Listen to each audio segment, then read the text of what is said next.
Chapter 3. By the end of October, the rain had come, falling heavily upon the 6-inch layer of dust which had had its own way for more than 2 months. At first the rain had merely splotched the dust, which seemed to be rejoicing in its own resiliency and laughing at the heavy drops thudding against it. But eventually the dust was forced to surrender to the mastery of the rain, and it churned into a fine red mud that oozed between our toes and slopped against our ankles as we marched miserably to and from school.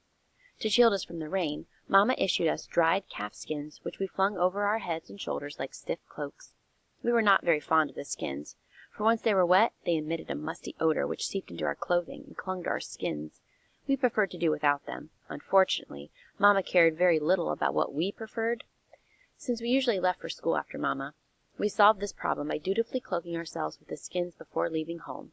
As soon as we were beyond Big Ma's eagle eyes, we threw off the cloaks and depended upon the overhanging limbs of the forest trees to keep us dry. Once at school, we donned the cloaks again and marched into our respective classrooms properly attired. If we had been faced only with the prospect of the rain soaking through our clothing each morning and evening, we could have easily endured the journey between home and school. But as it was, we also had to worry about the Jefferson Davis school bus zooming from behind and splashing us with the murky waters of the road. Knowing that the bus driver liked to entertain his passengers by sending us slipping along the road to the almost inaccessible forest banks washed to a smooth baldness by the constant rains, we continuously looked over our shoulders when we were between the two crossroads so that we could reach the bank before the bus was upon us. But sometimes the rain pounded so heavily that it was all we could do to stay upright, and we did not look back as often nor listen as carefully as we should. We consequently found ourselves comical objects to cruel eyes that gave no thought to our misery. No one was more angered by this humiliation than Little Man. Although he had asked Mamma after the first day why Jefferson Davis had 2 buses and Great Faith had none, he had never been totally satisfied by her answer. She explained to him, as she explained to Christopher John the year before, and to me 2 years before that the county did not provide buses for its black students. In fact, she said, the county provided very little, and much of the money which supported the black schools came from the black churches. Great Faith Church just could not afford a bus, so therefore we had to walk.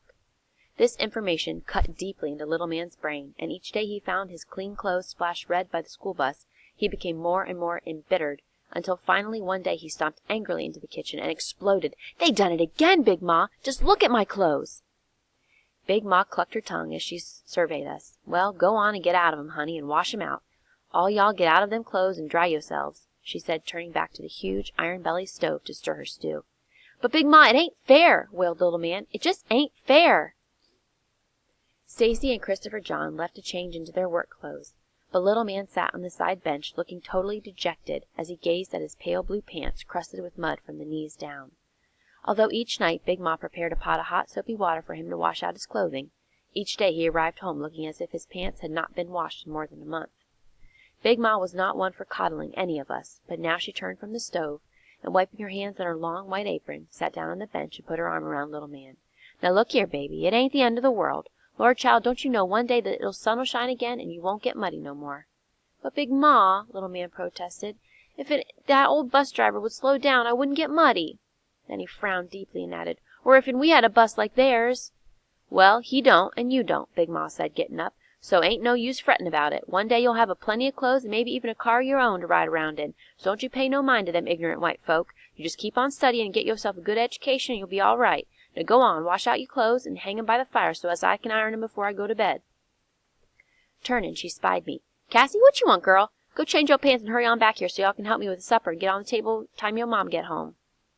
That night, when I was snug in the deep, feathery bed beside Big Ma, the tat of the rain against the tin roof changed to a deafening roar that sounded as if thousands of giant rocks were being hurled against the earth. By morning the heavy rain had become a drizzle, but the earth was badly sodden from the night's downpour. High rivers of muddy waters flowed in the deep gullies, and wide lakes shimmered on the roads. As we set out for school, the whiteness of the sun attempted to penetrate the storm clouds, but by the time we had turned north toward the second crossing, it had given up, slinking meekly behind the blackened clouds. Soon the thunder rolled across the sky, and the rain fell like hail upon our bent heads. "Aw, shoot! I sure am getting tired of this mess," complained TJ. But no one else said a word. We were listening for the bus. Although we left home earlier than usual to cover the northern road before the bus came, we were not overly confident we would miss it. For we had tried this strategy before. Sometimes it worked, most times it didn't. It was as if the bus were a living thing, plaguing and defeating us at every turn. We could not outwit it. We plodded along, feeling the cold mud against our feet, walking faster and faster to reach the crossroads. Then Christopher John stopped. "Hey, y'all, I think I hear it," he warned. We looked around, but saw nothing. "Ain't nothing yet," I said. We walked on. "Wait a minute," said Christopher John, stopping a second. "There it is again." We turned, but still there was nothing. "Why don't you clean out your ears?" TJ exclaimed. "Wait," said Stacy. "I think I hear it too." We hastened up the road to where the gully was narrower, and we could easily swing up the bank into the forest. Soon the purr of a motor came closer, and Mr. Granger's sleek silver Packard eased into view. It was a grand car with chrome shining even in the rain, and the only one like it in the county, so it was said. We groaned. "Oh, just old Harlan," said TJ flippantly, as the expensive car rounded a curve and disappeared. Then he and Claude started down the bank. Stacy stopped them. "Long as we're already up here, why don't we wait a while?" he suggested. "The bus ought to be here soon, and it'll be hard to get up on that bank further down the road." "Aw, man, that bus ain't coming for a while yet," said TJ. "We left early this morning, remember?" Stacy looked to the south, thinking. Little man, Christopher John, and I waited for his decision. "Come on, man," TJ persuaded. "Why stay up here waiting for that devilish bus when we could be at school out of this mess?" "Well—" TJ and Claude jumped from the bank. Then Stacy, frowning as if he were doing this against his better judgment, jumped down too. Little man, Christopher John, and I followed. 5 minutes later we were skidding like frightened puppies toward the bank again as the bus accelerated and barreled down the narrow, rain-soaked road, but there was no place to which we could run, for Stacy had been right. Here the gullies were too wide, filled almost to overflowing, and there were no briars or bushes for which we could swing up to onto the bank. Finally, when the bus was less than 50 feet behind us, it veered dangerously close to the right edge of the road where we were running, forcing us to attempt to jump to the bank, but all of us fell short and landed in the slime of the gully. Little man, chest deep in water, scooped up a handful of mud and in incontrollable rage scrambled up to the road and ran after the retreating bus. As the moronic rolls of laughter and cries wafted from the open windows, Little man threw his mud ball, missing the wheels by several feet. Then, totally dismayed by what had happened, he buried his face in his hands and cried. TJ climbed from the gully, grinning at Little man, but Stacy, his face burning red beneath his dark skin, glared so fiercely at TJ that he fell back. "Just one word out of you, TJ," he said tightly. "Just one word." Christopher John and I looked at each other. We had never seen Stacy look like this, and neither had TJ. "Hey, man, I ain't said nothing. I'm just as burned as you are." Stacy glowered at TJ a moment longer, then walked swiftly to Little man and put his long arm around his shoulders, saying softly, "Come on, man. It ain't gonna happen no more. Least not for a long while. I promise you that." Again, Christopher John and I looked questioningly at one another, wondering how Stacy could make such a rash promise. Then, shrugging, we hurried after him. When Jeremy Sims spied us from his high perch on the forest path, he ran hastily down and joined us. "Hey," he said, his face lightening into a friendly grin, but no one spoke to him. The smile faded, and noticing our mud-covered clothes, he asked, "Hey, Stacy, what happened?" Stacy turned, stared into his blue eyes, and said coldly, "Why don't you leave us alone? How come you always hanging around us anyways?" Jeremy grew pale, even more pale. "'Cause I like y'all," he stammered. Then he whispered, "Was it the bus again?" No one answered him, and he said no more. When we reached the crossroads, he looked hopefully at us as if we might relent and say goodbye. But we did not relent, and as I glanced back at him standing alone in the middle of the crossing, he looked as if the world itself was slung around his neck. It was only then that I realized that Jeremy never rode the bus, no matter how bad the weather. As we crossed the school lawn, Stacy beckoned Christopher John, Little man, and me aside. "Look," he said. He whispered, "Meet me at the tool shed right at noon." "Why?" we asked. He eyed us conspiratorially. "I'll show y'all how we're going to stop that bus from splashing us." "How?"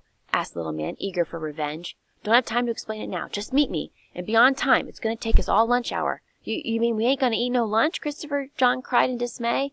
"You can miss lunch for one day," said Stacy, moving away. But Christopher John looked sourly after him, as if he greatly questioned the wisdom of a plan so drastic that it could include lunch. "You going to tell TJ and Claude?" I asked.